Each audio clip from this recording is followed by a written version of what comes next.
Hey guys, tonight we begin with the absurdly stressful life of an Egyptian pharaoh.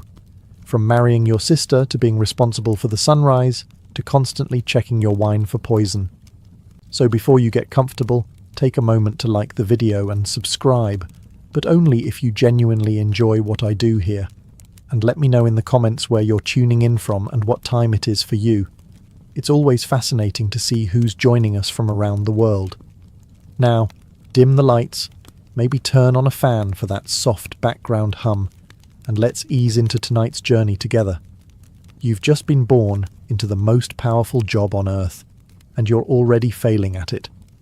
While other newborns are allowed to cry, burp, and make a mess of things, you're being swaddled in ceremonial linen, inspected by priests, and declared the physical embodiment of Horus, god of kingship. You're not just a baby, you're a political event. Your birth is accompanied by omens. Stars are observed. Sacred cows may or may not moo in your honor. Somewhere, a man with a shaved head and too much eyeliner is already carving your name into a stone tablet you'll never read. From your first breath, everyone around you is panicking. Not because you're fragile, but because you're the next living god. Which means if you so much as cough, the court astrologer might declare a national crisis. Childhood. Not happening. You don't get toys. You get ceremonial scepters you're not allowed to chew on. You don't get lullabies. You get hymns written in your honor and chanted by elderly priests who smell like frankincense and regret. Your crib is likely a gold-plated structure that's colder than the Nile in February. You are surrounded by a team of caretakers whose job is to prevent you from dying, disappointing the gods, or doing anything undignified, like crawling. You are bottle-fed political expectations. Your first words are probably scripted. And if you try to play with your cousin, someone whispers, "He's fourth in line. Best keep an eye on him." Even before you can walk, you're being groomed to rule. Royal advisors are already plotting your education, your image, and probably your eventual spouse, who, spoiler alert, will share your last name and your jawline. And let's not forget, you're being raised to believe you are divine. That's not a metaphor. You are expected to internalize, from a young age, that the sun rises for you. Which is adorable until you realize the entire kingdom will blame you if it doesn't. If you thought being born a living god came with perks like skipping school, or spending your mornings feeding ducks by the Nile, think again. As a young pharaoh in training, your schedule makes modern CEOs look underemployed. Your day starts early. Like, stars still out, priests already chanting, early. You're woken not by a gentle nanny, but by a steward holding a golden tablet detailing today's responsibilities. And no, take a nap isn't on it. First lesson? Reading and writing hieroglyphs. These are not normal letters. They're tiny pictures of birds, eyes, and upside-down bread loaves that somehow form entire government policies. One wrong doodle, and you've accidentally sentenced someone to eternal torment. Then there's religious instruction. You're quizzed on the sacred names of gods, the proper way to bless a cucumber, and how many times to blink during an offering. If you mess up, a priest frowns at you like you just sneezed on Ra himself. You also study math, not to do taxes, but to build monuments. You're taught geometry not for fun, but because one day someone will ask you how to stack 2.3 million limestone blocks into a perfect triangle without accidentally inventing a leaning pyramid. Oh, and don't forget public speaking. You'll have to give speeches to crowds that think you control the weather. There's no winging it, when your words might be interpreted as divine instruction. Say the wrong thing, and suddenly grain prices crash. Military strategy is next. You're 10. You've never even thrown a rock in anger, but now you're expected to know battlefield formations, river crossing techniques, and how to casually mention "smite the Nubians" in conversation. Philosophy? You don't get that. Instead, you're taught how to maintain Mayat, the sacred cosmic balance, which sounds poetic until you realize it means making sure crops grow, criminals don't rebel, and nobody insults the gods during flood season. All of this happens under the watchful eyes of tutors who are equal parts teachers, informants, and walking anxiety attacks. By the end of the day, your head is full of symbols, schedules, sacred laws, and just enough political paranoia to keep you up at night. In most childhoods, your friends are the kids who share snacks, toys, and a mutual desire to avoid homework. But when you're the future pharaoh, your friends are more like potential enemies wrapped in linen tunics. Every child you interact with is a political variable. That cheerful boy who races you through the palace gardens, he's the high priest's son, the one who always wins at board games, nephew of a general. And the girl you actually like talking to? Already betrothed to your cousin for dynastic stability. You're not surrounded by friends. You're surrounded by people with titles, bloodlines, and very nervous-looking parents. Everyone plays nice, but only because you're considered sacred and their careers depend on your favour. That's not friendship. That's networking. Even your tutors report back on your behaviour. Did you show signs of independence? Excellent. And also threatening. Did you question the rituals? Not excellent. And possibly heretical. Did you ask if your cousin could stop staring at you during lunch? Alarming, and definitely going in the scroll. Privacy doesn't exist. You can't sneak away for fun because fun is suspicious. If you disappear for 10 minutes, someone alerts the palace guard. You're divine after all, and the divine must not wander off unattended like a common farmer's goat. And heaven help you if you show favouritism. Invite one child to play sonnet, and 3 others write angry letters in pictograms. Say something kind to a noble's daughter, and suddenly there's a rumour you've chosen your queen. At age 9. So what do? You become guarded, polite, politically neutral. You master the art of laughing without meaning it, and complimenting tunics you secretly hate. You learn to make every friendship seem equal, because if someone feels slighted, their family might conspire against you during breakfast. This is the royal version of no new friends. Not because you don't want them, but because any one of them might grow up to be your assassin, your rival, or worse, your brother-in-law. By now, you're not just a prince. You are, officially, divine. Not royalty divine, actual God-on-earth divine. The priests confirm it. The scrolls say it. And the people bow like you personally invented sunlight, which sounds impressive. Until you realize nobody asked if you were ready for that kind of pressure. Every time you sneeze, someone declares it a message from the heavens. Every step you take is ritualized, and every mistake you make must be carefully explained in a way that doesn't imply the gods are clumsy or forgetful. But here's the kicker. While everyone calls you Horus on Earth, you still stub your toe, still get pimples, and still get stomach aches from too many figs. Divine? Maybe. But not immune to bad digestion. The contradiction is staggering. You're taught you're all-powerful, yet you can't leave the palace without 5 guards, 3 priests, and a chariot procession. You supposedly control the floods of the Nile, but if you trip over a cat, someone starts whispering about bad omens. You're also expected to maintain Mayat, the divine balance of the cosmos. It sounds poetic, until you realize it means you're personally blamed if there's a drought, a riot, or a mildly disappointing harvest.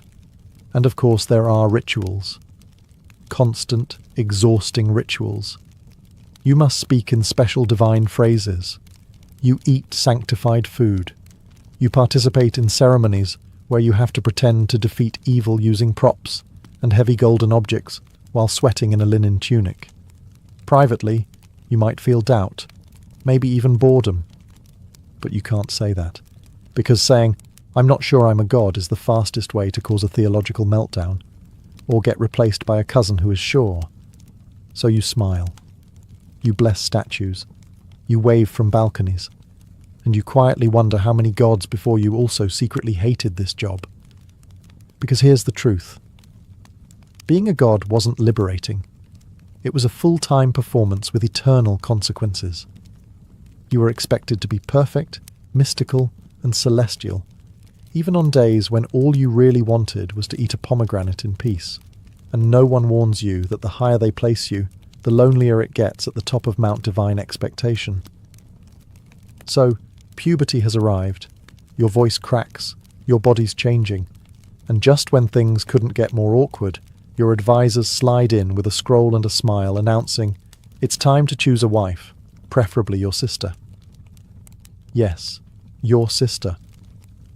In the noble tradition of keeping the bloodline pure, a term that here means genetically risky, you're now expected to marry a close relative. Your aunt, your half-sister, your cousin. All perfectly acceptable options, according to dynastic politics and zero genetic counselors. Romance? Irrelevant. Personal preference? Not part of the ceremony. This is about optics. You're divine, she's divine, and nothing screams divine legitimacy like holding hands at your wedding with someone who also shared your wet nurse. Meanwhile, the palace is buzzing. Court officials are debating which relative is the least related, like it's a riddle from the gods. The priests are thrilled. The bloodline stays heavenly. The servants are placing bets. You're just trying to pretend this is normal. But it gets better. Because it's not just about marriage. It's about heirs. Fast. You're barely past your first chin hair, and already there's pressure to produce a mini pharaoh to keep the line going. No pressure, kid. Just all of Egypt counting on your awkward teenage hormones. And while all this is happening, you're expected to remain calm, composed, and ceremonial. Because you're not just a husband. You're a symbol of order, fertility, and divine cosmic power. Especially during rituals where you're paraded with your new bride. Who, to remind you again, may also be your niece. In private, you might feel disgust, confusion, or just the overwhelming need to flee into the desert and scream into a sand dune.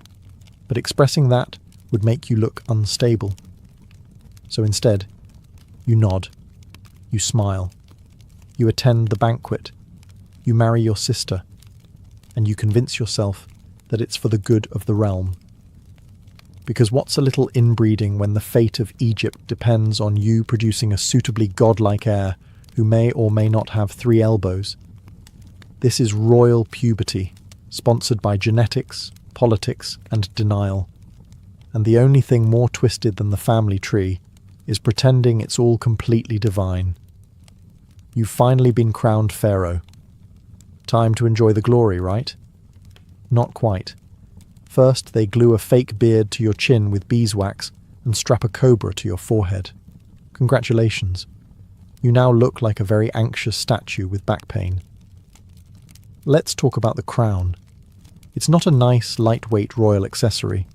It's a solid, often dual-layered headpiece made of leather, linen, and sometimes actual metal. You're wearing symbolism. Heavy, sweaty symbolism. And you have to stand for hours while wearing it, in the sun, while priests chant things in your ear about the universe depending on your posture. The double crown is the real star here.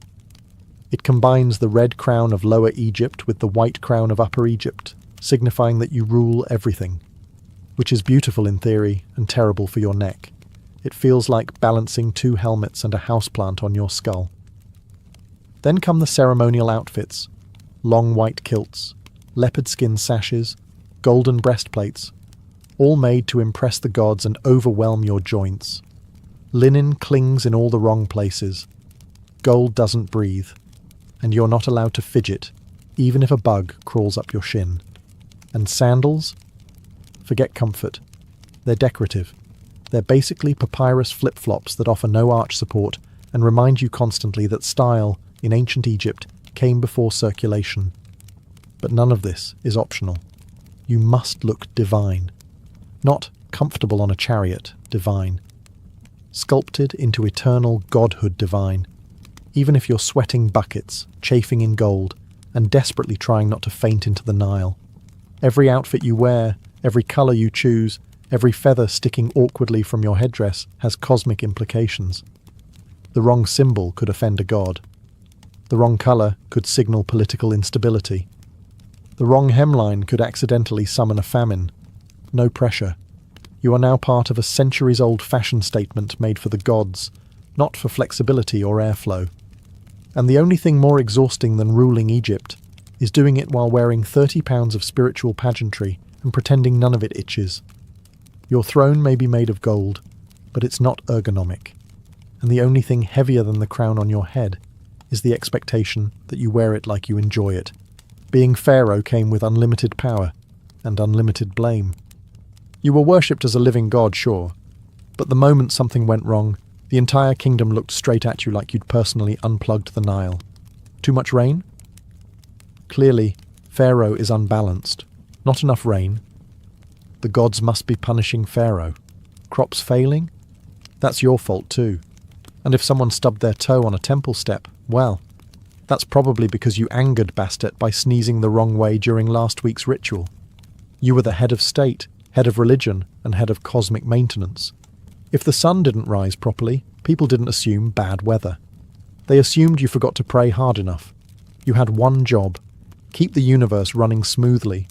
You also had no idea how to actually do that. And because of your divine status, you couldn't admit ignorance. "I don't know why there's a plague of frogs" wasn't a valid response.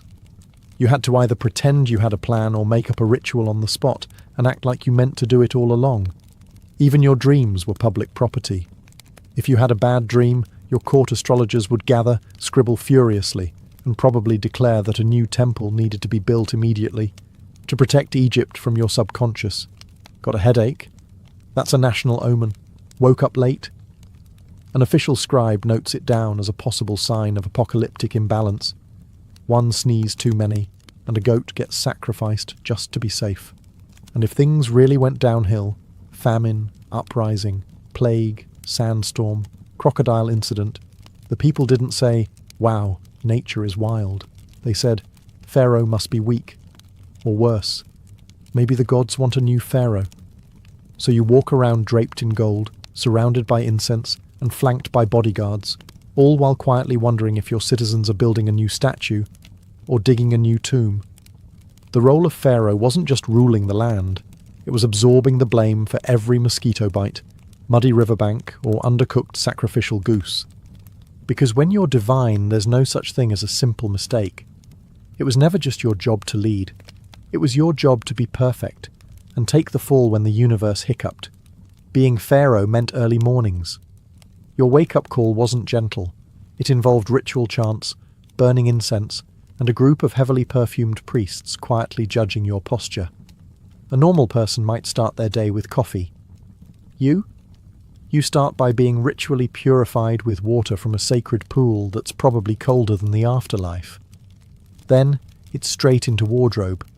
Not for fun, but because your linen had to be blessed, pre-folded, and likely ironed with moonlight or something equally dramatic.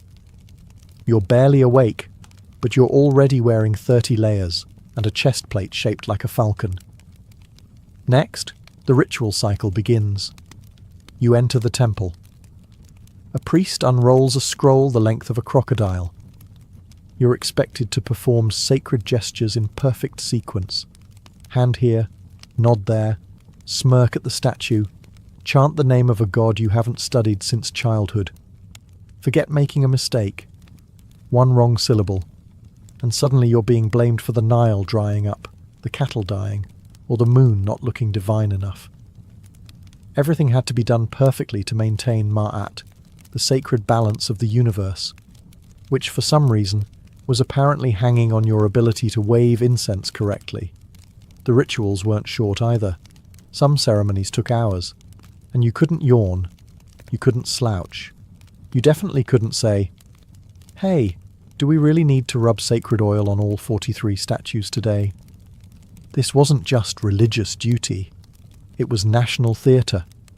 Priests performed, scribes recorded, onlookers nodded in grim spiritual approval. Meanwhile, you stood in stiff silence, pretending you didn't have a cramp in your god leg. And all this happened before you did anything resembling ruling the kingdom. So yes, you were the most powerful person in Egypt. But your mornings were dictated by astrology, bird omens, and a ceremonial checklist that made modern tax forms look fun. By the time the sun actually rose, you were already exhausted, and still had 12 more rituals, 3 public appearances, and 1 carefully scripted divine smile to go. As pharaoh, you were the most powerful figure in the kingdom, and that meant every single person around you was either pretending to love you or calculating how to replace you. Your guards? Loyal, yes, until someone offered them enough gold, goats, or spiritual favors. Your advisors? Always smiling, always nodding, always accidentally, reminding you that your cousin is very popular with the military. Even your cupbearer was suspiciously enthusiastic about bringing you drinks, like he wanted you to notice how not poisoned they were. And let's not forget your extended royal family, a tangled mess of half-brothers, uncles, and people named Ramesses, who definitely wanted your sandals. These weren't relatives. These were succession applicants. Every hallway conversation could be an ambush, every banquet a potential Last Supper. You couldn't relax in your own palace without wondering if the decorative cobra on your chair was decorative enough. The paranoia was justified. Assassinations were practically an Egyptian sport. If you died suddenly, it was often described as a divine mystery, which really meant someone got creative with date wine and scorpion venom. So you developed habits. You had food tasters. You rotated servants. You changed your daily routine at random, not because it helped, but because at least it made betrayal slightly inconvenient. And sleep? Good luck. You rested in a guarded room with triple locked doors, a ceremonial dagger under your pillow, and a guard you only half trusted standing at the entrance practicing his best "I didn't do it" face. But the most exhausting part wasn't avoiding death. It was pretending you didn't know it was coming. You had to stay calm, divine, and unbothered, because showing fear meant weakness, and weakness meant opportunity. Every glance, every handshake, every well-timed compliment could be part of someone's rise to your throne. And if you made the mistake of trusting the wrong person, well, you wouldn't have to worry about politics anymore. Being pharaoh wasn't about ruling, it was about surviving, in a palace full of people who bowed during the day and sharpened knives at night.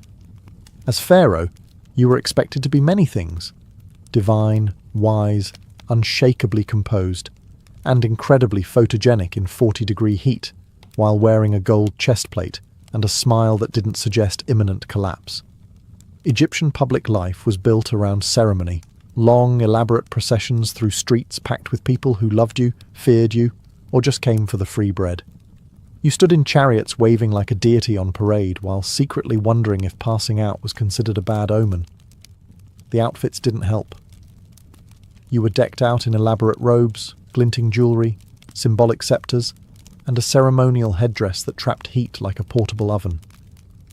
Your linen stuck to places linen should never touch, and your sandals squished like they were stuffed with soggy papyrus.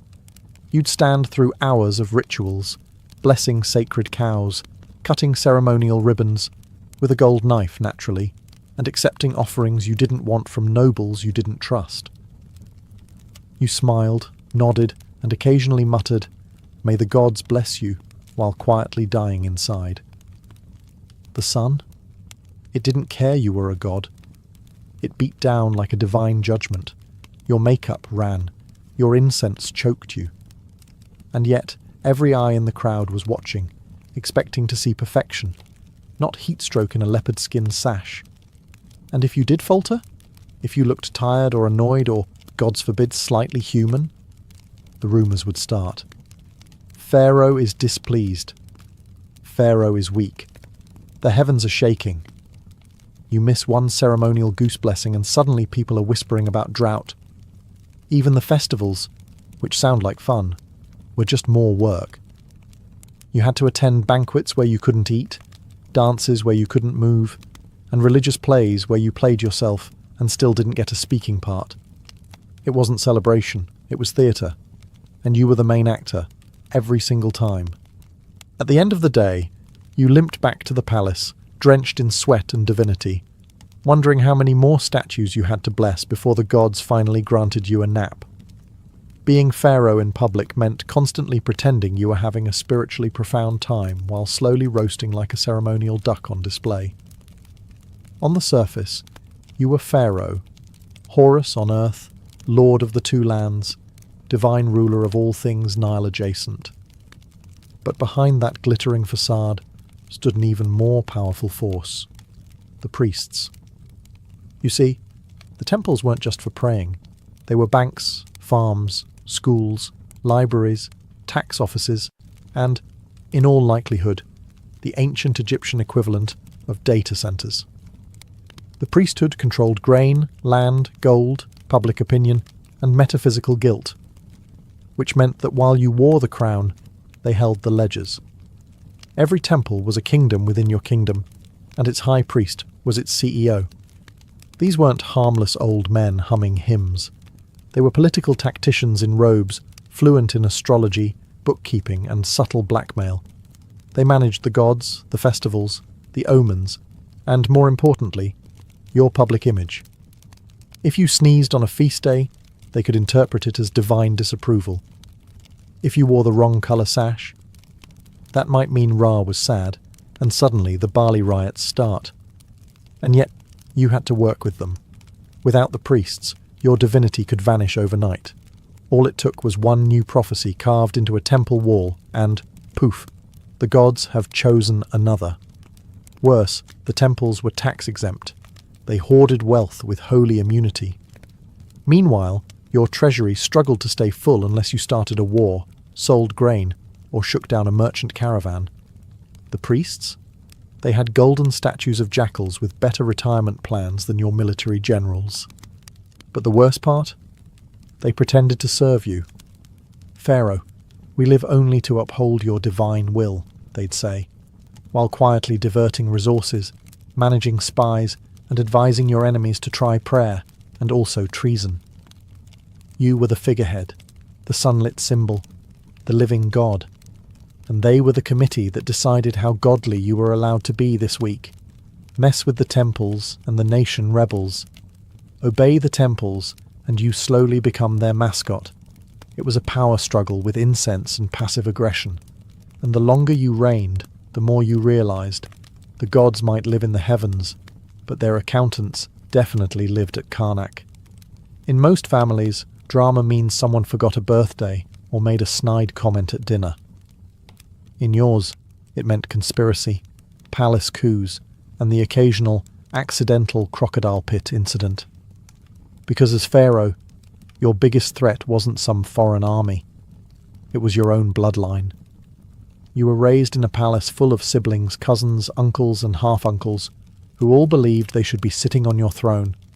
Some were ambitious, some were delusional, all of them were dangerous. Succession? That was a nightmare. Egypt didn't have a firstborn gets everything rule. It was more like, whoever survives the most assassination attempts and secures priestly approval wins.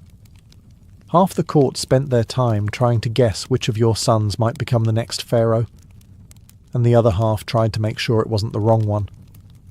Your own children were groomed like racehorses. Each had factions, tutors, spies, and mothers whispering bedtime stories about how the gods always choose the most handsome heir. Subtle. Meanwhile, your brothers and uncles weren't content with being royal background characters. Every one of them had at least one general on speed dial, and a disturbing familiarity with accidental staircase tumbles. And of course, there were the queens. Yes, plural. You had multiple wives, often all living under the same roof, forming alliances and rivalries with the precision of political chess masters.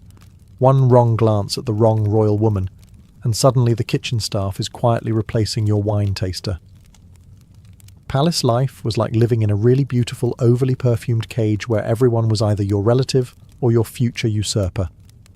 And funerals? Oh, the drama. Every death became a suspicious death. Every illness, a potential poisoning, every coughing fit, a topic of temple gossip. Even your own burial wasn't safe.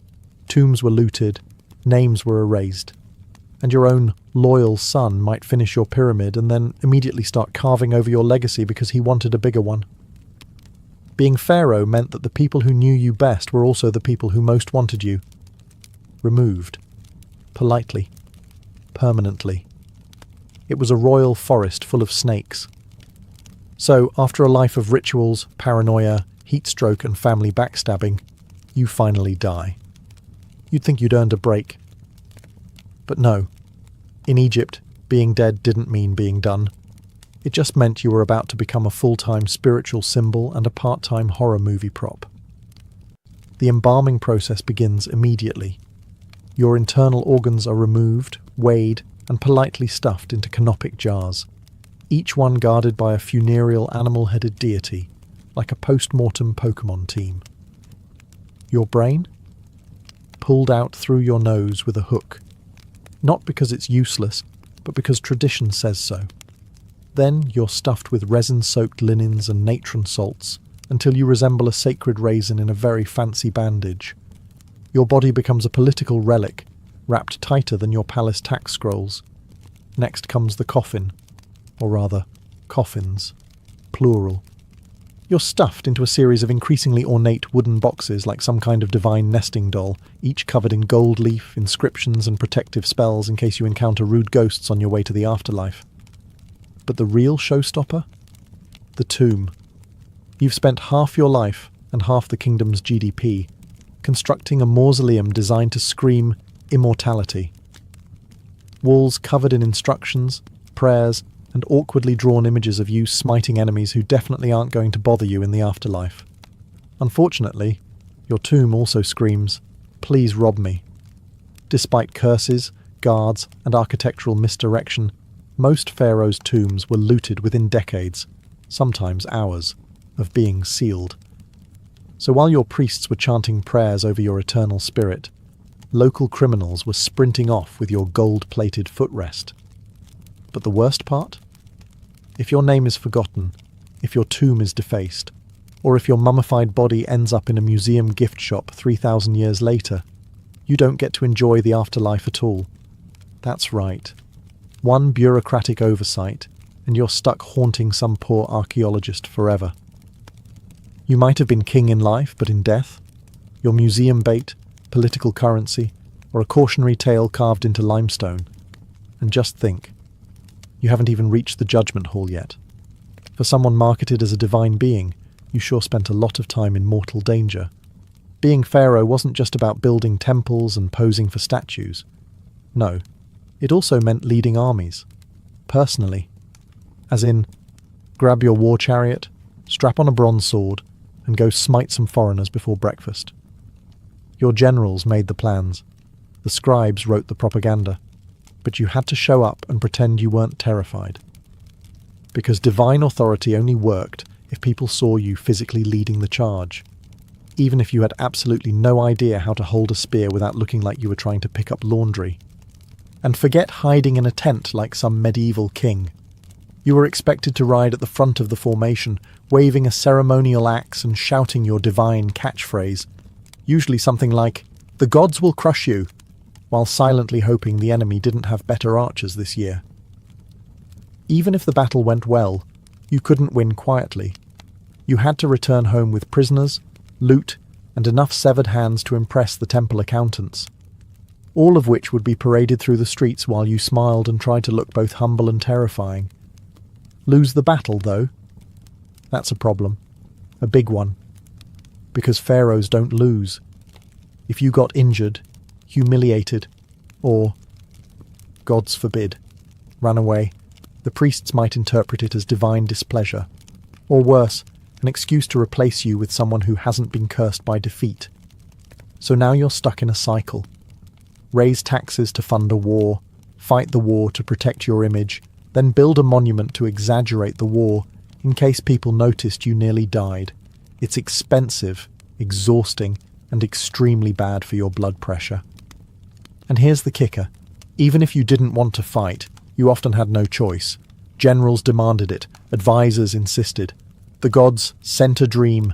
Or maybe the priests just ran out of things to do and decided it was smiting season again. You weren't just pharaoh. You were the marketing department for national military ambition. And if you didn't win, you'd better hope they bury you fast, because history isn't kind to divine war heroes who come home without trophies. After all the rituals, warfare, backstabbing siblings and linen-wrapped paranoia, you'd think history would at least give you a standing ovation. But no. The final insult of being pharaoh was this. Your legacy was entirely out of your hands. You could commission the grandest temple, carve your name on every obelisk, and bury yourself beneath a mountain of gold. But all it took was one jealous successor with a chisel, and poof, you never existed. Name erased, statues defaced, achievements reassigned to your great-nephew who ruled for 6 minutes and declared himself son of the sun and also super cool. Erasing names wasn't just pettiness, it was spiritual murder. In ancient Egypt, if no one spoke your name, your soul couldn't reach the afterlife. Which means you weren't just forgotten. You were trapped in cosmic limbo because your great-grandson wanted your pyramid budget. And even if they didn't erase you, they might just rewrite you. Suddenly, your disastrous battle becomes a glorious victory. Your mild-mannered personality? Upgraded to unquestionably heroic. That embarrassing crocodile incident? Omitted entirely. Future generations treated your legacy like a group project they didn't read the notes for. You were remembered not as who you were, but as what made the next guy look better. And for some pharaohs, the real humiliation came thousands of years later, when their carefully guarded tombs were discovered by archaeologists who immediately cracked them open, put their mummies under fluorescent lighting, and shipped their fingernails to museums. That gold sarcophagus you spent your life preparing? It's now a display case for elementary school field trips. Your royal toenail clippings are tagged, catalogued, and possibly available in the gift shop as keychains. You ruled empires. You were a god. And now, you're a skeleton in a climate-controlled box, while tourists mispronounce your name and wonder if your curses are still active. So yes, you were the living embodiment of divine order, the chosen of Ra, the lord of the two lands. And your greatest reward?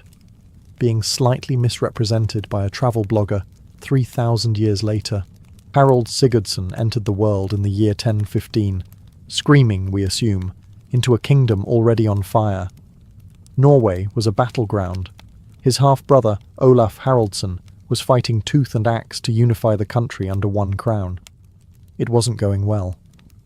The nobles hated Olaf, the Danes wanted his head, and the old pagan traditions were cracking under the weight of Christian kingship.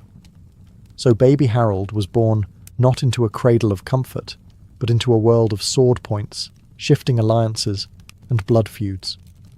His family wasn't ordinary either. His father, Sigurd Syr, was a minor king, more farmer than warrior, but wealthy and respected. His mother, Osta Gudbrandsdatter, was the political fire-starter of the family, ambitious, shrewd, and fiercely Christian. And most importantly, she was the mother of Olaf Haraldsson, soon to be St. Olaf. That made Harold a prince by blood and destiny, and a younger brother who would grow up watching a warrior king try to claw a country into unity. From the beginning, Harold wasn't treated like a child who might one day do something important. He was trained like a future chess piece in a game that was already bloody. By age 10, he could handle a sword. By 11, he knew how to ride. And by 15, he was riding into battle. Yes, 15. That was the year Olaf lost his throne to Danish invaders and returned from exile in 1030 to reclaim it. He gathered a ragged army of loyalists and marched to his doom at the Battle of Stiklestad. And guess who rode with him? Harold. Just 15 years old, Harold rode beside his legendary brother into the teeth of a superior army. No war paint, no glorious armour, just a teenager in chainmail, with too much idealism and not enough fear. The battle was a disaster. Olaf was killed. Harold, wounded and probably in shock, was forced to flee into the mountains with the scraps of the army. And from that moment on, Harold would never be a child again. He would be a fugitive, a survivor, and a man shaped by defeat. The Viking prince had entered the stage, not in glory, but in blood and retreat. This was not the end of Harold's story. It was just the prologue. After Stiklestad, Harold didn't disappear. He retreated. Wounded and grieving, he fled eastward, crossing the snowy spine of Scandinavia into the wide rivers and dark forests of Kievan Rus. To most Norwegians, that meant exile, but to Harold, it was a second chance. At the time, Kievan Rus was a rising powerhouse, Slavic, Norse, Byzantine-influenced, and ruled by Yaroslav the Wise. Lucky for Harold, Yaroslav had a soft spot for well-connected Viking royalty. Even luckier, Yaroslav's court was already crawling with Norse mercenaries. Harold fit right in. But this wasn't some cushy guest spot in a royal palace. Harold signed up to fight, and fight he did. Against raiders, steppe nomads, rebellious princes. Harold earned his scars and his silver. He impressed Yaroslav so much that he was given command of troops barely a year after arriving. He also may have fallen in love with one of Yaroslav's daughters, but we'll get back to that. The young Viking's reputation grew. He was tall, fierce, and clever with tactics. While most warriors charged headlong into battle, Harold flanked, feinted, and waited for his moment to strike. If you were under his command, you learned discipline. If you faced him, you learned regret. By now, Harold had matured into something far more dangerous than a desperate teenage prince. He was an operator, a warlord in exile, with no throne, no homeland, and no master. But Russ's wasn't where Harold planned to end his days. It was a forge shaping the iron. He wanted more. And so, in the late 1030s, Harold turned his gaze southward, to Constantinople. It was the richest city on earth, guarded by walls taller than most mountains back home, and filled with gold, politics, and endless war. The Byzantine emperor needed soldiers. Harold needed a kingdom. A deal was waiting. So he left Yaroslav's court and travelled to the city the Norse called Miklagard, the Great City. He wasn't going as a pilgrim. He was going to join the most elite mercenary unit of the medieval world, the Varangian Guard. This wasn't just a career move. It was an invasion of the Byzantine Empire, from the inside, and Harold was about to become one of the most feared swords in their arsenal. When Harold reached Constantinople in the early 1040s, he entered a world that made even the wealthiest Viking jarls look like peasants. The great city gleamed with domes, mosaics, silken secrets. This was the beating heart of the Byzantine Empire, and Harold wanted a piece of it. He joined the Varangian Guard, an elite unit made up mostly of Norse and Anglo-Saxon mercenaries. Their job? Guard the emperor, fight his wars, and keep a very sharp axe handy in case things got political. Harold wasn't just another brute with a beard. He rose fast. His height, his cunning, and the sheer ferocity of his fighting style turned heads. He didn't just survive in Byzantium, he thrived. Over the next few years, Harold Hardrada became a living storm. He fought in Sicily against Arab rebels. He battled pirates in the Aegean. He marched through Anatolia, crossed into the Holy Land, and even reached as far as Jerusalem, where, legend says, he bathed in the River Jordan and made a vow to someday rule a kingdom of his own. But Harold wasn't just swinging a sword. He was watching, learning, plotting. Byzantine politics were a viper pit. Courtiers, generals, and eunuchs all stabbing each other in the back with a smile. And while Harold couldn't out-scheme the palace elite, he could outlast them. He was there during multiple emperor swaps, civil unrest, and shady palace coups. And through it all, he kept rising. He also got very, very rich. Spoils of war, bribes, gifts. Some say he even stashed treasure in Constantinople to collect later. He wore silk, not fur. Gold, not bronze. This wasn't the Viking boy who fled Stiklestad. This was a seasoned warrior with more Byzantine polish than most Greek courtiers. But Harold was never going to be content guarding someone else's throne. And when the emperor began to see him as a threat, just another ambitious foreigner with too much gold and too many friends, Harold decided it was time to leave. He escaped Byzantium the way he'd survived everything else, with a combination of nerve, muscle, and sheer Viking stubbornness. He'd spent nearly a decade fighting for emperors. Now he would fight for himself. His next stop? Home, Norway. And this time, He wasn't coming back to beg. He was coming back to rule. By 1045, Harald Hardrada was done being anyone's hired sword. He returned to Scandinavia, a battle-hardened warlord, glittering with Byzantine gold, trailing exotic mercenaries, and carrying enough battlefield experience to make most kings look like amateurs. But Norway wasn't exactly rolling out the red carpet. At the time, Norway already had a king, Magnus the Good, the illegitimate son of Harald's half-brother, St. Olaf. Magnus had been holding the throne reasonably well. He was young, popular, and had united both Norway and Denmark under his rule. But what he didn't have was Harald's experience, Harald's wealth, or Harald's ambition. So Harald did what any self-respecting Viking power player would do.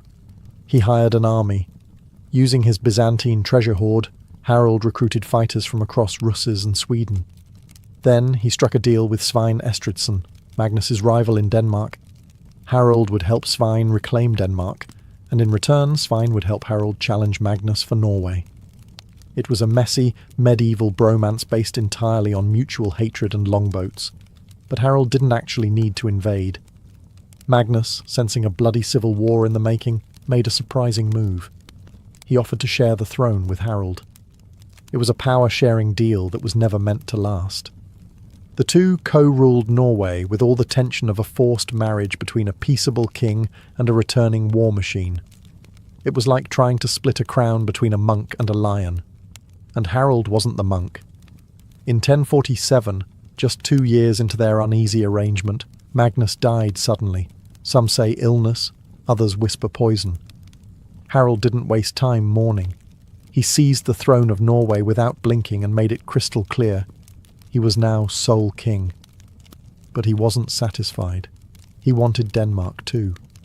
And so began nearly 2 decades of war between Harald and Svein Estridsson. Raids, battles, skirmishes. Harald hammered Danish coasts with the same energy he once brought to Arab fortresses. He burned towns, seized ships, and left no village unplundered. Yet he could never quite hold the land. Denmark resisted. Svein survived. And the throne remained out of reach. Still, Norway was his, and Harald ruled it like a man who had spent 20 years fighting for the right to wear a crown. But he hadn't forgotten about England. And soon, his eyes turned west. By the late 1040s, Harald Hardrada sat on the throne of Norway, not just as a warlord turned king, but as the last true Viking monarch. He ruled with the discipline of Byzantium, the ferocity of Rus, and the ambition of a man who had never forgotten what it meant to lose. His rule was anything but gentle. Harald raised taxes, centralized power, and crushed dissent. Nobles who opposed him either bent the knee or vanished. He used his wealth to maintain a standing army and a fleet, an unheard-of luxury for Norwegian kings of the time. He built churches, minted coins, and made it clear Norway wasn't some northern backwater anymore. It was a real kingdom, with real teeth. But Harald's idea of kingship was medieval realpolitik. He wanted loyalty, but only after obedience. He wanted peace, but on his terms. If a local chieftain challenged him, Harald sent troops. If peasants protested taxes, they met swords. He wasn't a tyrant, he was just Viking royalty with imperial instincts. And the Norwegians, frankly, didn't know what hit them. Still, his reign wasn't all steel and fire. Harald was also a man of culture. He wrote poetry, often about himself, naturally, and supported skalds who immortalized his deeds in verse. He maintained trade routes across Europe and even re-established contacts with the Byzantine court, just in case his treasure stash needed revisiting. He also never stopped warring with Denmark. Every summer, like clockwork, he'd launch a new raid, sailing down to Danish shores, torching villages, taunting Svein Estridsson, like an annual reminder that he still had a score to settle. These campaigns were less about conquest now and more about pride. Harald couldn't let go, and Svein refused to die. But even Harald knew he was getting older. By the early 1060s, he started grooming his son, Olaf Kyrre, for the throne. He probably expected to rule a few more decades, retire into legend, maybe die in his sleep surrounded by gold and loyal warriors. But then came 1066, the year England exploded into chaos. Edward the Confessor had died without an heir. Competing claims flooded in, and Harold, grey at the temples but still sharp as a spear, saw his last great chance. He didn't just want Norway or Denmark anymore. He was coming for England. 1066 wasn't just a year. It was the year. The kind that turns a king into a legend or a corpse. And Harold Hardrada, nearing 50, but still built like a bear, was about to roll the dice one last time. Edward the Confessor, King of England, had died childless. The throne was up for grabs. Harold Godwinson claimed it. William of Normandy prepared to invade. But then, from the icy north, came Harold. Because why not? He had a half-baked claim through an old deal with the Danish king Knut, who once ruled England. Did it make sense legally? Not really. But in Viking logic, a claim plus an army equals a throne. And Harold brought an army. He allied with Tostig Godwinson, the bitter exiled brother of Harold, England's new king. Tostig promised English support. Harold promised steel. With around 300 longships and over 10,000 warriors, he sailed across the North Sea, just like Viking ancestors had done for centuries. Only this time, it wasn't a raid. It was a full-scale invasion. In September 1066, he landed near the Humber and advanced toward York. The English weren't ready. At the Battle of Fulford, Harold crushed a hastily assembled force under the northern earls. The gates of northern England opened. York surrendered. The old Viking magic was back. Harold was confident. This wasn't Byzantium's twisted politics or Denmark's stalemates. This was raw conquest. He set up camp at Stamford Bridge, demanding hostages from the region. And then, surprise. Harold Godwinson, the English king, had force-marched his army north from London in under a week. He arrived at Stamford Bridge on September 25th, catching Harold's forces completely off guard. Many of Harold's men had left their armour behind, expecting negotiations, not a battle. What followed was brutal.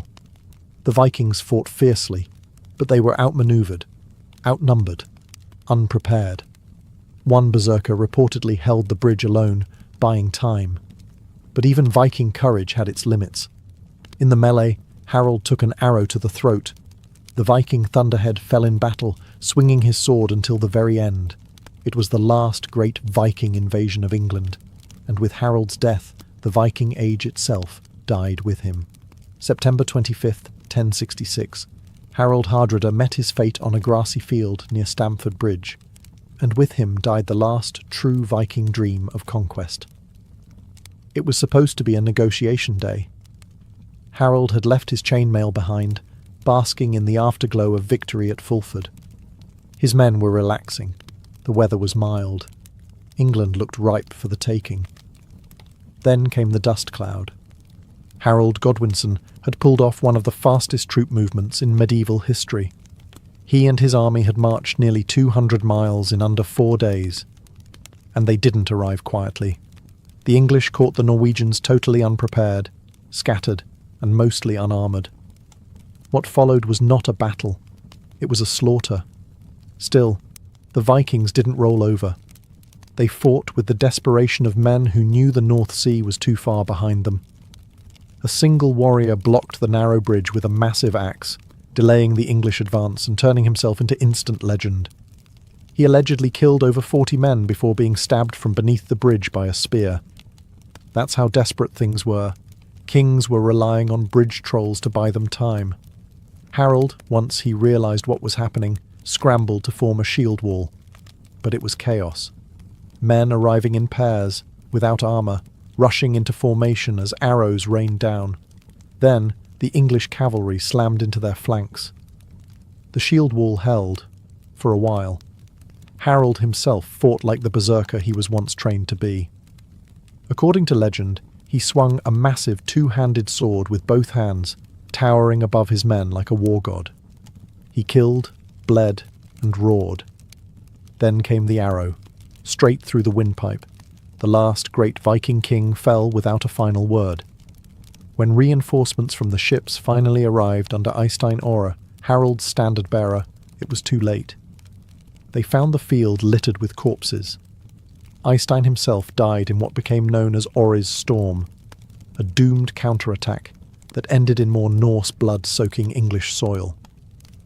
Out of Harald's massive fleet of 300 ships, only 24 were needed to carry the survivors back to Norway. The message was clear. The age of Viking conquest was over. The dragon ships would sail home, but their fire was gone. Harald Hardrada's death at Stamford Bridge didn't just end a campaign. It closed a chapter in world history.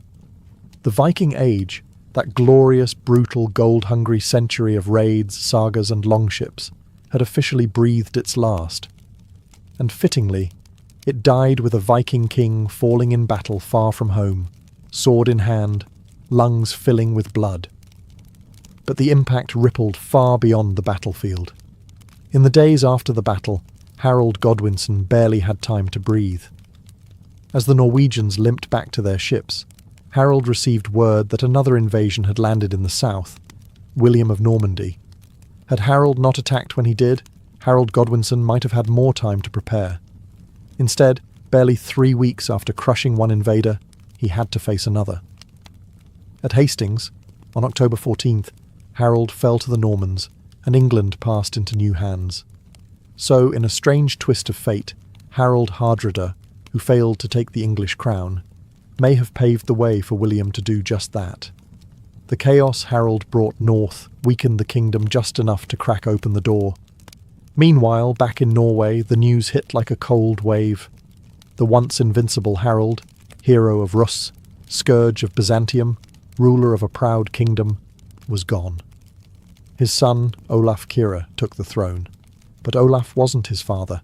He was a quieter ruler, more interested in peace than plunder. Under his reign, Norway stabilized.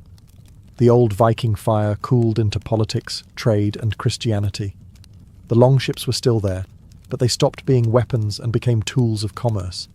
No more berserkers charging monasteries, no more gods demanding blood on the beaches, no more kings with their eyes fixed west, dreaming of silver and conquest. The sagas would still be sung, but the men who inspired them were now ghosts. Harold's life was the Viking world's last great epic. From snowy Norway to the golden domes of Constantinople, from steppe skirmishes to English meadows, he embodied everything the Viking Age stood for: bravery, ambition, ruthlessness, and above all, motion. But after Stamford Bridge, that motion stopped, and the Norse world turned its gaze inward. The Viking Age had ended. The medieval world had begun. Harold Hardrada's death may have marked the end of the Viking Age, but his legacy was too large to be buried with him. Even centuries later, his story echoes through sagas, ballads, and history books like a battle horn across a fjord. He wasn't just a king, he was a symbol of a dying age, of Viking ambition at its wildest, and of what happens when a man refuses to fade quietly into history. Historians argue over how to define Harold. Was he a conqueror, a poet, a cold-blooded killer? The truth, as always, lies somewhere in the middle. He wrote verse, but also ordered raids that reduced villages to ash. He built churches in Norway, but also left fields soaked with blood from Sicily to Stamford Bridge. He was both brute and bard, builder and destroyer, but what no one questions is his greatness. No other Viking travelled as far, fought in as many wars, or accumulated as much wealth and renown as Harold. He served emperors, defied kings, and bent whole armies to his will. While most Norse leaders faded into legend with a few sagas and a cairn, Harold carved his name into 3 empires. His poetry survives. His name echoes in the Heimskringla and the Anglo-Saxon Chronicle. And his exploits still challenge modern filmmakers, writers, and scholars to figure out how one man could pack 3 lifetimes into 50 years. Even the name Hardrada, meaning hard ruler, speaks volumes. It wasn't an insult. It was a warning. Harold didn't bend. He ruled as he fought, with fire in his blood and a blade in his hand. After his death, Norway changed. Olaf Kyrre, his son, ushered in peace and prosperity. Trade blossomed. The sword was sheathed, and the Viking era turned into memory. But Harald remained larger than life. In Norway, he became a national icon. In Iceland, a saga subject. In England, a cautionary tale. And in Byzantium, a ghost of the north who once stood guard over emperors. He was the last Viking king, and he died as he lived, with a sword in his hand, chasing a crown. When the longships stopped sailing and the mead halls quieted, the world turned. But Harald Hardrada had already made sure it would remember his name. To the Vikings, a ship wasn't just wood, nails, and sailcloth. It was identity, legacy, and destiny. It was how you traded, how you raided, how you travelled, and how you passed on. So when a chieftain or warrior died, burying them in a ship wasn't just ceremonial, it was essential. In Viking belief, the ship was a sacred vessel that bridged the world of the living and the dead. Just as a warrior sailed across the sea in life to conquer foreign lands, they would now sail across the metaphysical sea to reach the afterlife. This wasn't a quaint superstition. It was a cosmic law. Life was a voyage, and death was simply the next leg of the journey. That's why these ship burials were so elaborate. The ship itself had to be worthy. We're talking about long ships up to 70 feet long, carved with dragon-headed prows and built to cut through waves and apparently through spiritual dimensions. The body would be laid in the centre, typically on a bed or pile of furs. Around it, the mourners would begin to fill the ship, not with tears, but with gear. Weapons, of course. A sword, axe, shield, and spear, because even the dead needed to be ready for battle in the afterlife. But also tools, clothing, jewellery, and occasionally more morbid cargo, slaves, horses, and even hawks, sacrificed to serve the master in death as they had in life. To us, this sounds brutal. To the Vikings, it was honour. The ship was then buried under tons of earth, creating a mound, a permanent marker of power. These weren't just tombs, they were statements. Here lies someone important enough to deserve a ship to the next world. And it wasn't just men. Some of the most magnificent ship burials, like the famous Oseberg burial, belonged to women. Viking queens, priestesses, and aristocrats were also sent into the soil with ships and riches, proving that spiritual passage wasn't just for the sword-swinging elite. So when we say Vikings lived and died by the sea, we mean it literally. For them, the ship wasn't just how you conquered foreign lands. It was how you conquered death. If Viking ship burials sound like legend, the Oseberg and Gokstad discoveries turned legend into fact. These weren't dusty old grave pits. They were time capsules. Fully intact ships pulled from beneath the Norwegian soil, packed with splendour, secrets, and the unmistakable smell of legacy. Let's start with the Oseberg ship, unearthed in 1904. When farmers started digging near a burial mound in southeastern Norway, they didn't expect to hit a 70-foot-long dragon ship. But there it was, immaculately preserved under the clay, almost untouched by time. The prow rose in a graceful serpentine curve, its surface covered in intricate carvings. The craftsmanship was staggering. This wasn't a warship. It was ceremonial, a royal hearse for someone exceptional. But here's the twist. The Oseberg burial held two women. One older, likely noble or royal, the other younger, possibly a servant or a high priestess. The older woman may have been a queen or a powerful Volva, a Viking seeress. Her body was draped in silk and wool, surrounded by carved sledges, chests, buckets, animal remains, and even a cart with wheels as ornate as cathedral windows. 2 sacrificed oxen lay at the prow. This wasn't a quiet funeral. It was a cosmic launch party. Then there's the Gokstad ship, discovered in 1880, and far more battle-ready. Sleek, fast, and armed for war.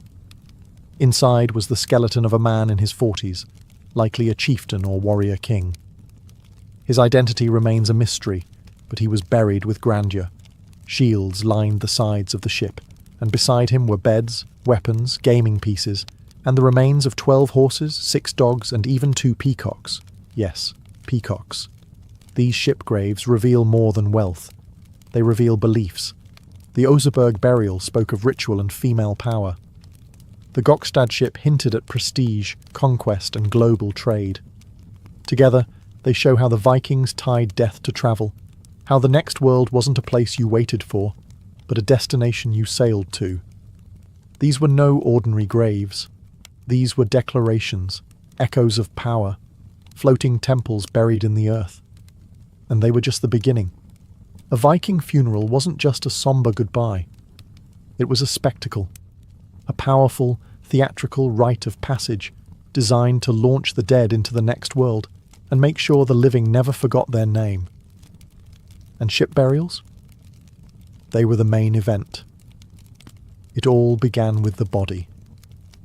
The deceased wasn't just placed on a pile of wood like an afterthought. Their body was washed, dressed in fine garments, silk if available, embroidered wool if not, and often adorned with jewellery or symbols of status. In some cases they were even posed as if peacefully asleep, cradling weapons or seated upright in a ceremonial posture. Then came the rituals, and this is where things got a little blood-stained. Accounts like the one by Arab traveller Ibn Fadlan give chilling insight into Viking funeral rites, especially among the Rus, a Norse group in Eastern Europe. In one account, when a chieftain died, a slave girl volunteered, or was selected, to join him in death.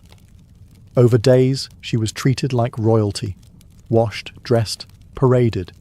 Then at the funeral, she was sacrificed, strangled and stabbed in a grisly ceremony involving chants, drums, and alcohol-fueled ecstasy.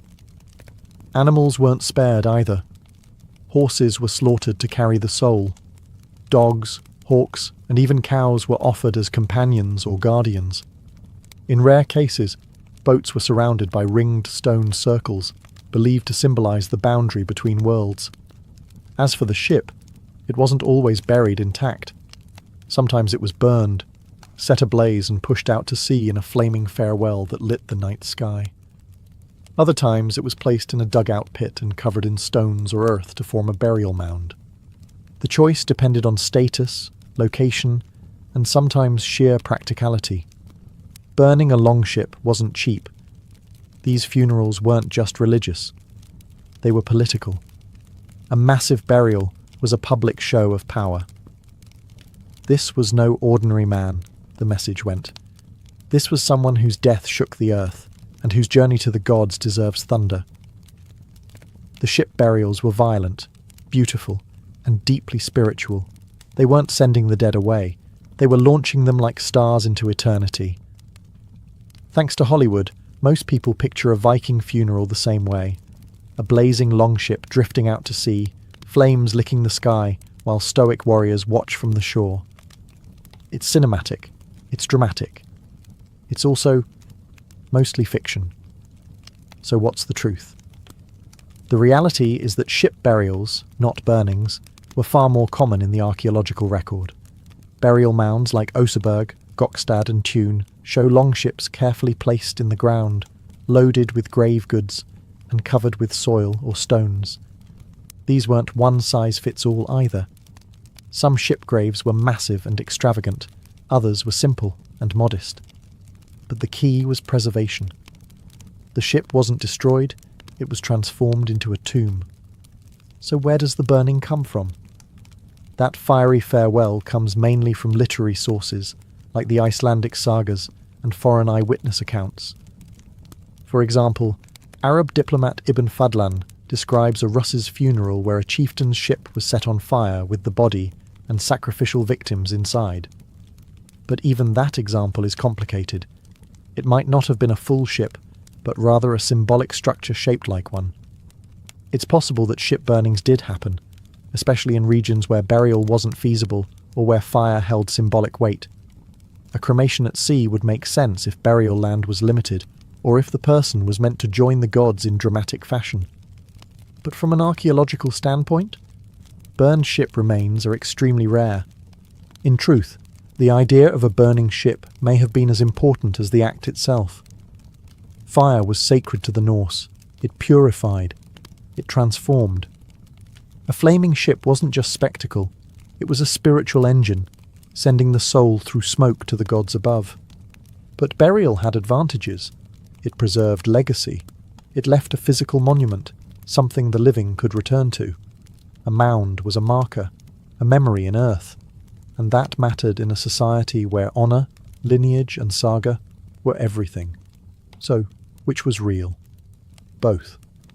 But buried ships left the bones of history behind. The flaming ones? They left only legend and smoke. Forget the stereotype of Viking women waiting at home, weaving by the hearth. In death, just like in life, Norse women could command awe, fear and ceremony. And nowhere is that clearer than in the ship burials of Viking-age women, especially those that rivaled, and sometimes outshone, their male counterparts. The Oseberg burial remains the most striking example. Unearthed in 1904, it housed not one, but two women, one older, one younger, laid to rest in one of the most lavish Viking ships ever found. The ship itself was a masterpiece, sweeping curves, carved dragon heads, and planks fit for a king. But this wasn't a warrior's grave. It was a queen's, or possibly a vulva. A vulva was a seeress, a sorceress, a prophetess who walked the line between worlds. And the grave goods in Oseberg, wands, staffs, and mystical animal remains, hint at ritual and magic. If the main figure was indeed a vulva, then the burial honoured not just political power, but spiritual authority. In Norse society, that could be just as influential as swordsmanship. And then there's the sheer wealth. Sledges, carts, textiles, tapestries, imported silks, ceremonial beds, and sacrificed animals, all packed around these women, as if they were being sent not just to the afterlife, but to continue ruling it. Other graves across Scandinavia confirm this pattern. The Gausel Queen, buried near Stavanger, was laid to rest with gold jewellery, imported bronze vessels, and fine riding gear. Her grave radiated status. The Ladby ship also showed signs of high-status female interment, and scholars still debate whether some warrior graves, complete with weapons, belong to women. DNA evidence from a grave in Birka, Sweden, suggests that one high-ranking warrior buried with a full arsenal was biologically female. So what does this tell us? That in Viking culture, women could hold power and take it with them. Whether as aristocrats, queens, priestesses or shield maidens, they weren't excluded from the ship burials. They were centred in them. They didn't just accompany kings in death. Sometimes they were the kings. When a Viking was buried in a ship, they didn't go alone. They were sent off with grave goods, a curated collection of the objects they might need, want, or deserve in the afterlife. But this wasn't just about swords and silver. These ships were packed like time capsules, giving us a strange and fascinating window into Viking life and Viking death. First, the weapons. Almost every elite ship burial includes them. Swords with decorated hilts, spears, shields, and battle axes. But these weren't just backups for ghost fighting in Valhalla. They were a statement. A sword showed that the dead had power, status, and honour.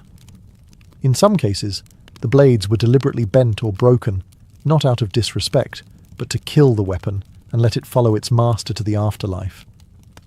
But weapons weren't the only tools packed for the voyage. There were everyday items too. Combs, cooking pots, whetstones, even board games. These burials didn't assume the afterlife was an endless battlefield. The dead might still need to groom themselves, prepare meals, or pass the time with a quick game of Nefertafel while waiting for Ragnarok. It was a full-service departure. Then there were the animals. Lots of animals. In the Gokstad burial alone, archaeologists found the remains of 12 horses, 8 dogs, and 2 peacocks. Yes, peacocks. Horses were meant to carry the soul. Dogs were loyal companions. And peacocks? Possibly a status symbol. Or maybe just an extravagant touch by someone who didn't want to be upstaged in death. The most unsettling grave goods were people. Slaves, servants, or companions were sometimes sacrificed and placed in the ship to accompany the dead.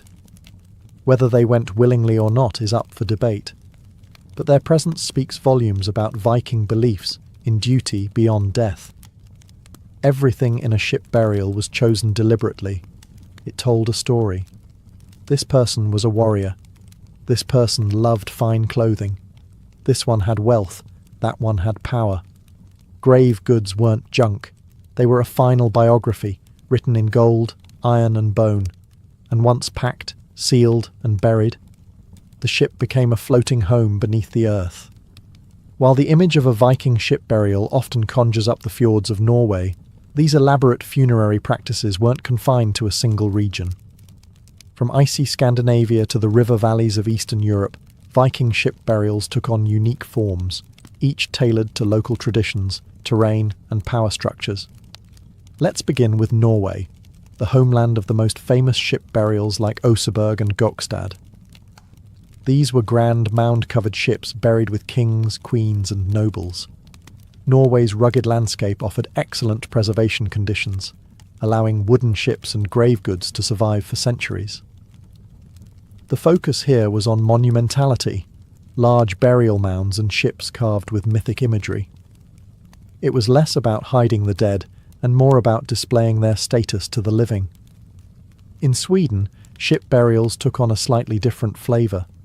At sites like Vendel and Valsgärde, ships weren't always buried whole. Sometimes just the shape of the ship was outlined with stones, like a skeletal frame on the landscape. These stone ship settings were often used in cremation burials, with the ashes placed in urns or scattered within the stone enclosure. The Swedes embraced a hybrid of fire and stone, powerful symbolism without the need for massive earthworks. Then there's the Russ, the Norse-descended warriors and traders who settled along the river routes of modern-day Russia, Ukraine, and Belarus. The most detailed account of their funerary customs comes from Ibn Fadlan, who witnessed a dramatic ship-burning ceremony along the Volga River.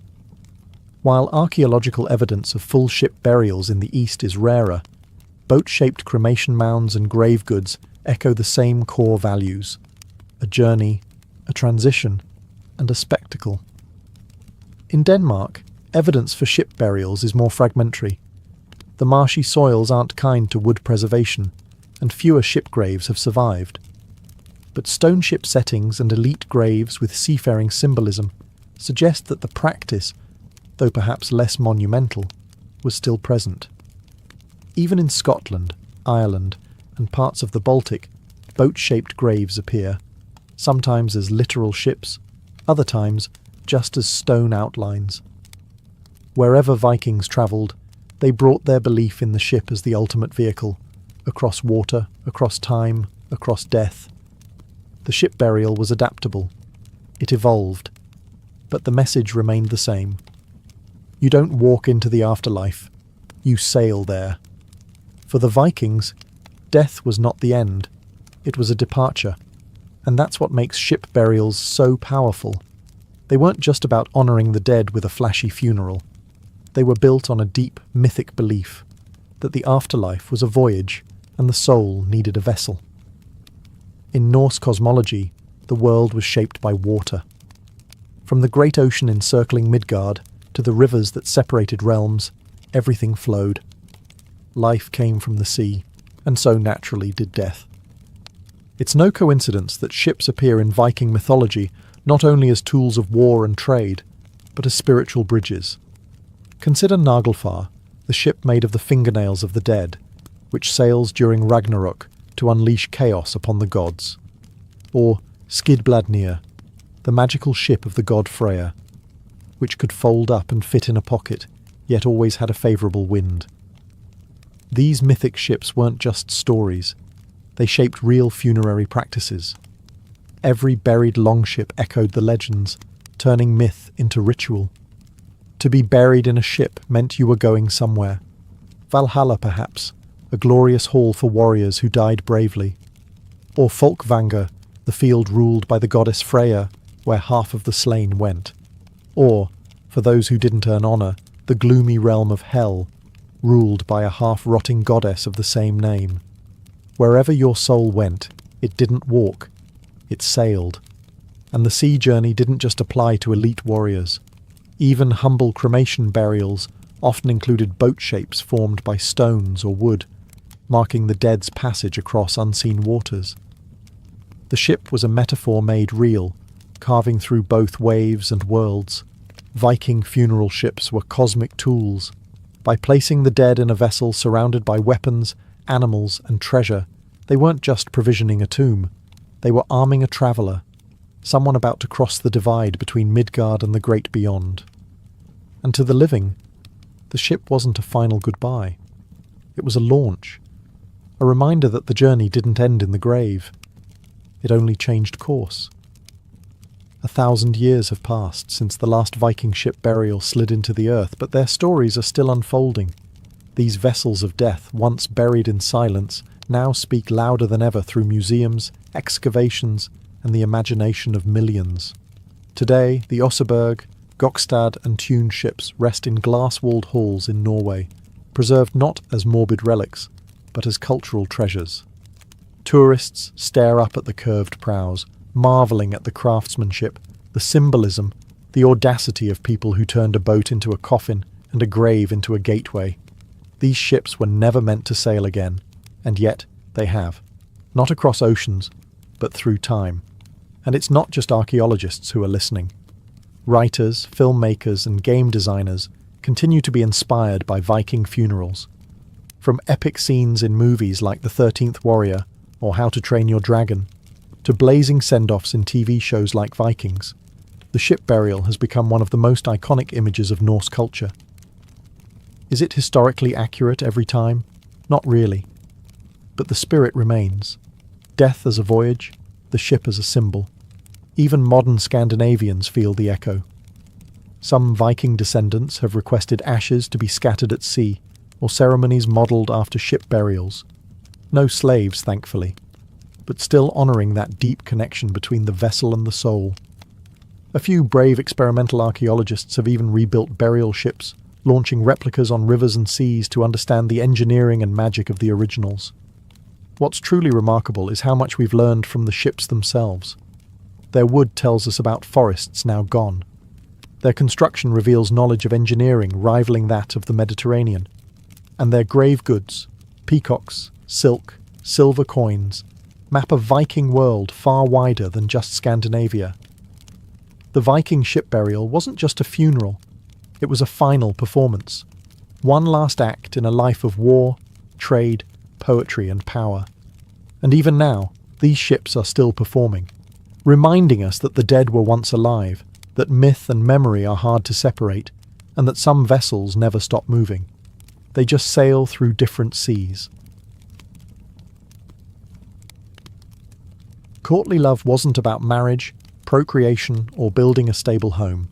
It was about longing, impossibility, and a strange blend of suffering and ecstasy. And by the 12th century, this concept had become so popular among the nobility that it actually developed its own unwritten rulebook, part seduction manual, part philosophical exercise, and entirely out of sync with reality. Born in the courts of southern France, especially in the region of Aquitaine, courtly love was less about real emotion and more about performance. Noblemen, and often knights, would devote themselves to a lady, usually of higher status or already married.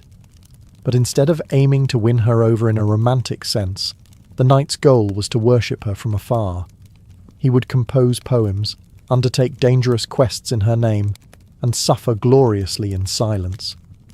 If this sounds like emotional masochism dressed up in armour, it kind of was. The rules were clear. Love must be secret, it must be difficult, and it must never be fully consummated, because once fulfilled, the love lost its purity. In this game, suffering was the point. A knight's heartbreak was proof of his devotion. The more hopeless the love, the nobler the spirit. This new code of love intertwined with the ideals of chivalry, the knightly code of honour, service, and bravery. A perfect knight was brave in battle and humble before his lady. Love wasn't a distraction from knighthood. It was a test of it. A knight who could endure heartbreak without breaking his vows or honour was the true ideal. And yet, courtly love was deeply hypocritical. While the knight composed flowery verses about his lady's golden hair and impossible grace, her marriage to a powerful nobleman continued undisturbed. And while the ideals emphasized restraint and virtue, history is littered with affairs, scandals, and even duels sparked by these supposedly platonic obsessions. Still, the idea caught fire. Poets, troubadours, and minstrels made careers crafting tales of knights who bled for love, ladies who wept for honour, and the eternal ache of desire unfulfilled. Real or not, the fantasy of courtly love reshaped how medieval Europe thought about passion, power, and gender. Love had become more than an emotion. It had become a code. Before Shakespeare or sonnets, there were troubadours, wandering poet-musicians who turned unrequited love into an art form, one lute note and heartbreak stanza at a time. These were not peasants singing about ale and harvests. They were often nobles themselves, well-educated, multilingual, and well aware of how dangerous and addictive it was to sing about another man's wife. The troubadour movement began in Occitania, in what is now southern France, during the late 11th and early 12th centuries. These performers composed songs in Occitan, a Romance language, and their subject was nearly always the same: unattainable love. A knight hopelessly enamoured with a noble lady, a lady trapped in marriage but worshipped from afar. It was all beautifully orchestrated misery. Troubadour songs weren't performed in smoky taverns, but in the great halls of castles. The audience? Lords and ladies who saw their own secret desires mirrored in the verses. A good troubadour could make a duchess blush with a single metaphor. A great one could start a scandal that lasted for generations. These poets developed a refined vocabulary of longing, fine amour, or refined love. It wasn't about lust, but about admiration, humility, and internal agony. Love, in their view, was supposed to hurt. The lady was always placed on a pedestal, near divine and untouchable. The man, often a knight or poet, would express his worth through service, suffering, and soul-bearing lyricism. Some of the most famous troubadours were actual historical figures: Geoffrey Rudel, who claimed to have fallen in love with a woman he'd never met; Bernard de Ventadorn, who turned heartbreak into hit songs; and Eleanor of Aquitaine, a patron of the arts who likely inspired many of these tales, and perhaps lived them too. Troubadours didn't just invent medieval love songs, they invented the idea that expressing love through art was noble, even holy. Their influence spread across Europe, giving rise to similar traditions in Italy, with the Dolce Stil Novo, Germany, with the Minnesingers, and eventually England. What they started was bigger than music. It was a cultural obsession that would define how love was written, sung, and mythologized for centuries. They didn't just perform for the court, they taught the court how to love. In the world of courtly love, the woman was everything: muse, judge, goddess, untouchable prize. She sat on a metaphorical and sometimes literal pedestal, worshipped by knights and praised in verse. But this glorification wasn't exactly empowering. It was flattering, yes, but also confining, idealized, and often impossible to live up to. The lady of courtly romance was typically noble, married, and out of reach. And that was the point. The more unattainable she was, the more pure the love seemed. Her beauty was described in impossibly poetic terms: skin like ivory, eyes like stars, hair like woven gold. But these women weren't described as real individuals. They were more like living symbols, meant to inspire devotion and suffering in equal measure. For men, this idealization offered a noble excuse for emotional vulnerability. A knight could weep, sigh, or write poetry without being seen as weak, because his love for this lady was considered sacred. For women, however, it was a trap. They were expected to inspire love without ever acting on it. They had to maintain their grace, dignity, and virtue at all times, while being watched, desired, and sometimes stalked by persistent suitors armed with ballads. Occasionally, the lady held real power in these dynamics. In some tales, she was the one setting challenges, commanding loyalty, or even testing her knight's devotion. But this power was almost always symbolic. In reality, most noblewomen had limited freedom, often married off for alliances and status before they were 15. And yet, courtly love gave them something rare in the Middle Ages: visibility. In a world dominated by men's voices, courtly love placed women at the centre of the narrative. They became the subject of songs, the reason for quests, and the heart of medieval romantic imagination. Some women played the game well. Historical figures like Eleanor of Aquitaine and her daughter Marie de Champagne weren't just muses, they were patrons of this culture, encouraging poets and commissioning love literature that reflected their ideals, and sometimes their politics. But even at its best, courtly love wasn't about partnership. It was about distance, elevation, and longing. The lady was adored, but rarely known. She was a fantasy with a crown, and fantasies don't get to speak.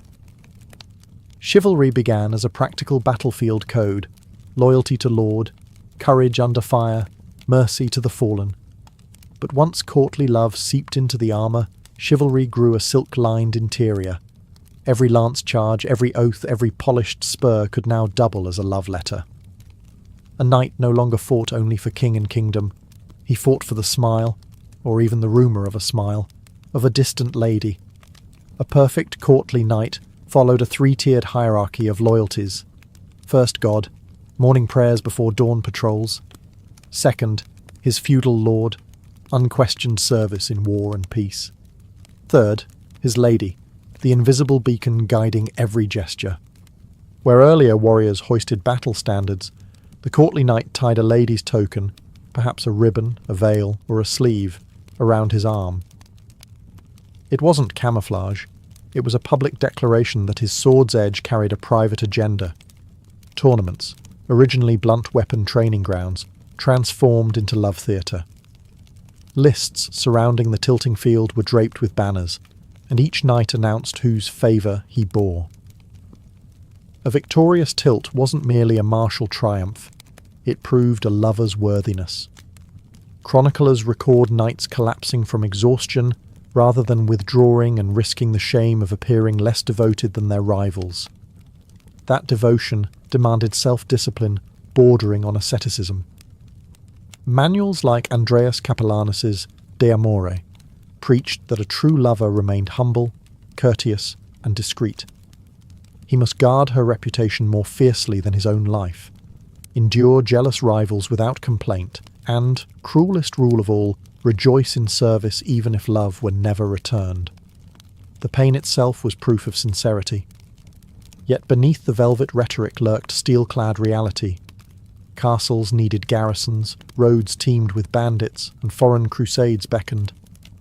Knights wrote poetry at night, but sharpened blades at dawn. The same hand that tenderly penned a rondo could sever a helm in battle hours later. Medieval commentators noticed the contradiction, but that paradox was the point. The greater the contrast between brutality and tenderness, the nobler the knight. Of course, real hearts complicated the code. Secret trysts happened, scandals erupted, reputations shattered. But the ideal remained tantalizing. A harmony where courage met courtesy, where a warrior's strength bowed to a lady's grace. For a medieval audience drowning in wars and arranged marriages, that ideal was intoxicating. Thus, chivalry, armoured in iron yet perfumed with longing, became the operating system of aristocratic romance. Fight hard, love harder, preferably from a respectful poetic distance. Every code invites a breach, and courtly love, so obsessed with secrecy and yearning, practically begged for real-world transgression. Beneath the airy verses and tournament pageantry simmered flesh and blood temptation.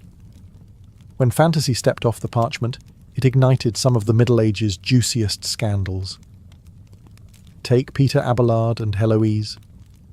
Abelard was Europe's rock star philosopher, Heloise his brilliant teenage student. Their relationship began like a textbook courtly romance.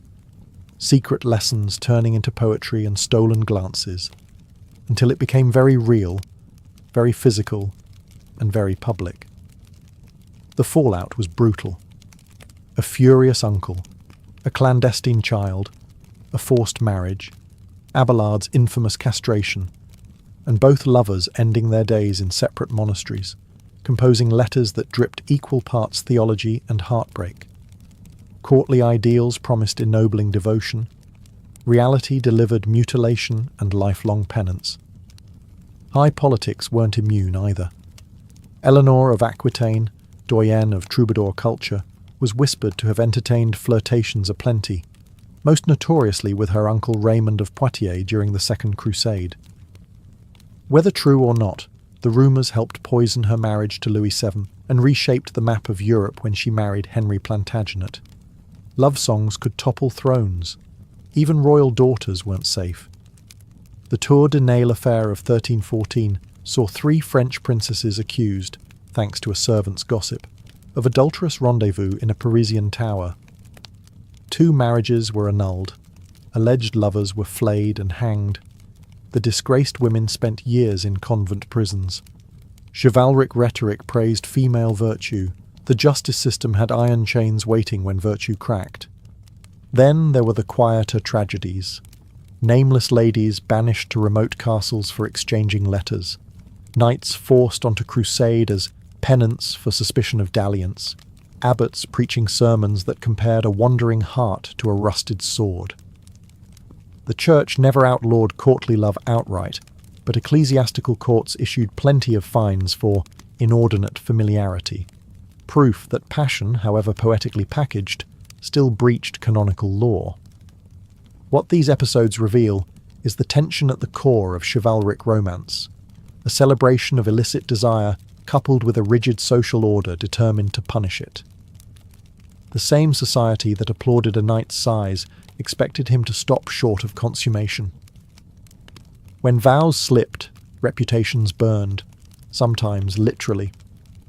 Thus the dream of refined devotion collided with the hard stone of medieval power. Courtly love could inspire poetry, yes, it could also wreck lives, and every scandal only sharpened the allure of the next whispered liaison, because nothing fuels a romance like the promise of ruin. If troubadours composed the soundtrack of courtly love, medieval authors provided the big-budget cinematic universe. Beginning in the late 12th century, writers like Chrétien de Troyes took the raw material of longing, secrecy, and knightly angst and forged the first blockbuster romances, prose and verse narratives where love was not a subplot, but the engine of destiny. Enter King Arthur's court, a fictional laboratory for every chivalric dilemma.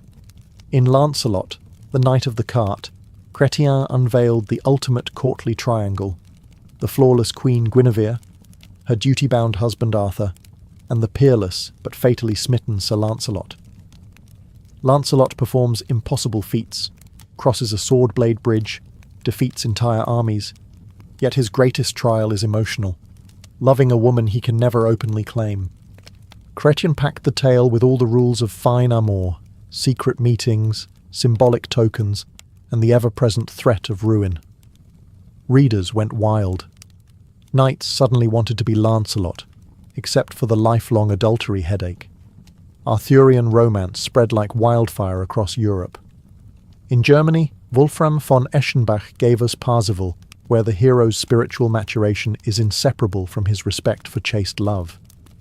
In England, later poets stitched together sprawling cycles, the Vulgate cycle, the post-Vulgate, and ultimately Sir Thomas Malory's 15th century Le Morte d'Arthur, which sealed Arthurian tragedy into Western canon. Love as glory, love as downfall. Not all literary romance wore plate armour. Around 1230, Guillaume de Lorris began The Romance of the Rose, an allegorical dreamscape where the beloved rose is locked inside a walled garden and every courtly virtue, humility, courtesy, pity, takes human form. 4 decades later, Jean de Meun continued it, adding biting satire that mocked clerics, nobles, and the very love code readers adored. The poem became the Middle Ages' most owned bestseller, copied in hundreds of manuscripts and debated in university halls. Was it moral handbook or bawdy parody? Yes. These texts did more than entertain. They standardized the language of yearning. Metaphors, love as service, the beloved as shining light, jealousy as a dungeon, became clichés precisely because bards and lovers alike borrowed them wholesale. Even real courts used romances as etiquette manuals, how to bow, speak, flatter, despair correctly. Literary romance thus performed a sly double act. It celebrated the ideals troubadours praised, bravery for love's sake, while simultaneously exposing their contradictions. Fiction made courtly love feel grander than life and truer than truth, ensuring that generations who never met a troubadour still learned how to ache with impeccable style. Courtly love's perfume didn't reach heaven unnoticed. As troubadour refrains floated over castle walls, bishops smelled sulphur. How could a culture that exalted adultery, emotional idolatry, and carefully managed lust coexist with Christian teaching on fidelity and humility? Spoiler: it couldn't, at least not without a holy tug of war. Preachers struck first. By the early 13th century, sermon collections like Jacques de Vitry's Exemplar warned congregations of knights who rode to tournaments for a lady's ribbon and returned with a ticket to damnation. The Dominican Stephen of Bourbon labelled troubadours peddlers of vanity, whose songs corroded both chastity and social order. Moralists coined the term amour dérêlé, disordered love, to separate proper marital affection from the poetic, fever-sweeping court halls. Ecclesiastical courts followed with fines and penances. A knight discovered exchanging love tokens during Lent might be sentenced to a barefoot pilgrimage or forced to fund church candles, a literal fee for flaunting figurative fire. Confessors' manuals advised priests to grill penitents about clandestine liaisons, suspicious poetry exchanges, even excessive daydreaming. Desire itself became a taxable offence, payable in prayers. Yet repression was complicated by patronage. Many great patrons of love poetry, Eleanor of Aquitaine, Marie de Champagne, Blanche of Castile, were also enthusiastic benefactors of monasteries and cathedrals. Bishops condemning courtly verse on Sunday might dine with a poetry-loving queen on Tuesday. Excommunication, therefore, remained mostly rhetorical. Social capitulation proved more pragmatic. Some clerics tried jiu-jitsu instead of censure. Andreas Capellanus's De Amore, commissioned, legend says, by Marie de Champagne, presents 31 rules of love, only to conclude with a chapter advising readers to renounce the whole system as sinful folly. The treatise functions like a carnival mirror, reflecting courtly ideals so precisely that they reveal their own absurdity. Moral commentary disguised as manual. Satirists piled on. The Roman de la Rose, especially Jean de Meun's continuation, portrays courtly seduction techniques as both entertaining and morally bankrupt. Jealous husbands appear, nurses peddle tricks, and the heroine's virtue is finally breached. The poem became university study material, proof that laughter could wound deeper than anathema. Despite all this pushback, courtly love survived because it offered something sermons rarely did: emotional drama. People don't abandon theatre for lectures. The church slowed the fever, trimmed its excesses, but failed to excise the desire to desire. By the 14th century, moralists still thundered, but troubadour DNA had already mingled with European culture. Cupid, slightly chastened, kept strumming, just softer, and with one wary eye on the pulpit. By the mid-14th century, the glitter on courtly love was flaking. Wars, plagues, and new money blurred the tidy hierarchies that had once made longing from afar feel fashionable. Knights were now hiring themselves out as mercenaries, troubadours competed with itinerant jongleurs, and Europe's mood, ravaged by the Black Death, tilted from silk and sighs towards sackcloth and survival. Yet the old language of love did not vanish. It mutated into something subtler: courtesy. Courtesy books, such as The Book of the Courtier, 1528, by Baldassare Castiglione, repackaged chivalric poses for Renaissance courts. Instead of bleeding under a lady's window, the polished courtier displayed sprezzatura, effortless grace, through dancing, witty banter, and lightly veiled admiration. Yearning remained, but desperation became gauche. Love was still a game. The rules simply swapped chainmail for velvet doublets. Literature mirrored the shift. Geoffrey Chaucer's Troilus and Chryseid, c. 1385, presents lovers trapped between courtly ideals and brutal fate.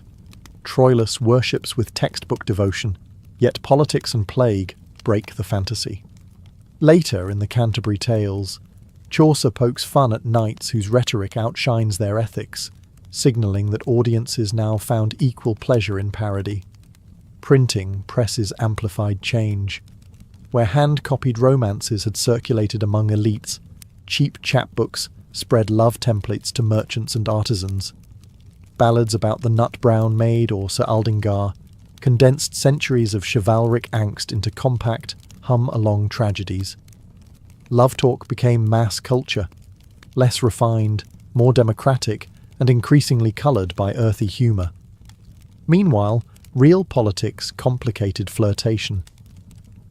In France and Burgundy, courts of love, mock tribunals where ladies judged amorous disputes, gradually faded as central monarchies grew wary of aristocrats using romantic pageants to forge cliques. Kings preferred loyalty oaths over love odes, yet vestiges endured. Tournaments kept awarding ladies' favours. Young nobles still learned lute chords to serenade balconies. Heraldry manuals maintained that a knight might bear a heart aflame on his shield for a maiden's honour. Even the emerging genre of Valentine's Day poetry, first recorded in the 15th century, echoed courtly vocabulary of service, secrecy, and sweet pain. Thus, courtly love never truly died. It shed its armour, slipped into silk, and strolled into the Renaissance disguised as refined etiquette. The dream of ennobling desire proved too intoxicating to abandon, so Europe rewrote the script, softening its tragedies and selling its tropes to every social stratum. Love was still a ritual. The stage sets just changed. Courtly love faded as a social practice, but its DNA threads through Western romance like gilt ink on vellum. When the Renaissance traded chain mail for satin, Petrarchan sonneteers simply recast the unattainable lady as Laura, and Shakespeare turned the trope inside out, making Juliet equal partner to her awestruck Romeo. The suffer-in-silence ideal morphed into the grand gesture, balcony speeches, secret letters, roses tossed beneath moonlit windows, medieval rituals in Elizabethan costume. The Enlightenment mocked chivalric excess, yet still prized sensibility, the sweet ache of unspoken longing. Jane Austen's heroines might scoff at knights, but Darcy's silent devotion to Elizabeth echoes Lancelot's mute adoration, only now tempered by moral accountability and mutual respect. Romantic-era poets cranked the pathos to 11. Byron's She Walks in Beauty would feel perfectly at home recited before a 12th century duchess. Victorian etiquette manuals re-weaponized courtesy. Calling cards, chaperoned dances, even the language of flowers all owe debts to medieval symbolism, tokens signifying devotion while maintaining the fiction of restraint. When the industrial city replaced the castle, love still required choreography, and society still judged lovers by their mastery of coded signals. Cinema inherited the pageant. Silent film swashbucklers wooed damsels with swordplay and soulful stares. Hollywood's golden age polished the archetype into tuxedos and ballroom gowns. Every rom-com that hinges on a single kiss after 90 minutes of tension is reenacting the central premise of courtly love. Anticipation is sweeter than consummation. Even superhero sagas keep the flame alive. Think of Spider-Man swinging across skyscrapers just to leave a rose for Mary Jane. The battlefield changed, not the devotion. Digital culture, paradoxically, revives the medieval distance. Online fandoms idolize celebrities they will never meet, composing fan fiction as troubadours once composed cansos. Emoji hearts and reaction gifs replace lute chords, yet the dynamic is identical. Exalted beloved, yearning admirer, endless scroll of unfulfilled desire. Meanwhile, shipping wars mirror tournaments of old, minus the lances. Critics call these patterns artificial, even toxic, and they can be. Courtly love always balanced on the edge of obsession. Yet its endurance proves humans still crave narrative frameworks for passion. Rules, quests, symbols, drama. We may say we want realistic love, but ticket sales suggest otherwise.